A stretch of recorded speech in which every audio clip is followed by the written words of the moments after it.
Okay, Peter. Well, this is part two of our little discussion about testing, which probably went on longer than we intended, and yesterday's thought for the day.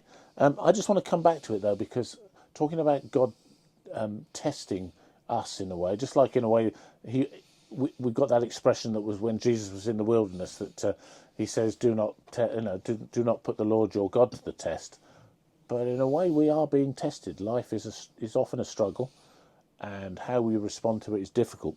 But let me just mention some ways of looking at it. I think being tested, our faith is tested through the problems that we face. So it could be that life seems like one big problem, and it can almost turn us away from God. And I know for some people in their lives, I've seen people go away from God when things have been really hard. I've also seen them go the other way towards God because they are really hard. But we're tested in that a little bit about faith. I think our hope is tested when, if we lose possessions, for example, how do we respond to not having some of the possessions we have? And some people hold on to those a lot more than others. So it's a test of hope, because ultimately we can't take any of it with us when we go. So where's our hope? It's not really in our possessions, but how we handle that, or the possibility of losing it, is an interesting one. I was quite surprised in a way how Anne and I coped. I'm sure it was to do with our belief. When our house that we owned was flooded completely by a burst water pipe, and it was an insurance claim thing, and we had to wait 10 months to get back in, and but actually we were, I don't know how, but it didn't seem like too stressful a scenario. Admittedly, we weren't living in it all the time, so that made it a bit easier. But these things are there to test us. And then I think we're often tested in how loving we are by how we deal with people. Are we loving to people? How loving am I to Peter Newing? Some of the time I might be, caring for you well, and other times I might be less so. But that's true of all the relationships we're in. So I think we're tested in faith, hope, and love, which are three key phrases that come up in the letter that Paul sends to the Corinthian church in chapter 14. So, something about that really thought, well, it might be chapter 13. I'd have to check it. So that's one thought. Another one is, and this is a key one that I think is good to think about in Lent, is there's something about when we can't feel God's presence. If you're somebody who believes in God, and there are times when it feels like you're in a real desert of, God, are you really there? Because nothing's happening here, and I'm not being helped. And it goes on, and you feel like you're in a desert of spirituality. You can't connect with this God.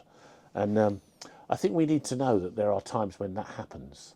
There was a classic case in the Bible with King Hezekiah, where God actually said to him, the words, I've got them here, God withdrew from Hezekiah in order to test him and to see what was really in his heart. So there's something about having a time period when it does feel like it's a real desert, like you're out there and you can't get anything to give you support or encouragement. So, I'll leave you with that. And then I wanted to finish by saying what you actually came up with right at the start yesterday, which is that everything in life really is important in all of this. It's not that we should keep feeling and worrying about being tested, but that all the different little things that happen test us out, really. But the important point, it says this biblically, in fact, I think I can quote it here if I can find it. Yeah, it says, God keeps his promise, and he will not allow you to be tested beyond your power to remain firm. At the time you are put to the test, he will give you the strength to endure it, and so provide you with a way out. So no matter what it is, there's a way out at the end of it. There's a light at the end of the tunnel, as the expression goes. So any thoughts right at the end of what was more than I think I wanted to say there? You might not have any. I like from experience, I like getting a good mark at school, but I don't like the test. Okay. Yeah. I like, so the parallel to that in life is I don't like being tested, But when you look back and you think you did a good job, there's a bit of satisfaction there. Yeah. So the reason, So you're saying you hang in there because you sense there's going to be a light at the end of the tunnel. yeah, Yeah. yeah. But I do like my metaphors, but I don't think, because I tell you something funny. Once I did a test and I was really sad afterwards, and I was on on the phone to my dad about it, and I was really sad because it was a really hard test. And then 3 months later, or whenever the results are, I found out I got 100% in that test. Because even though I found it really hard, I still somehow did it all. Yeah.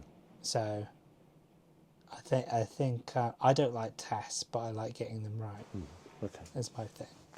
Okay, enough for now. Okay. We'll go on to a different theme next time. Thank you.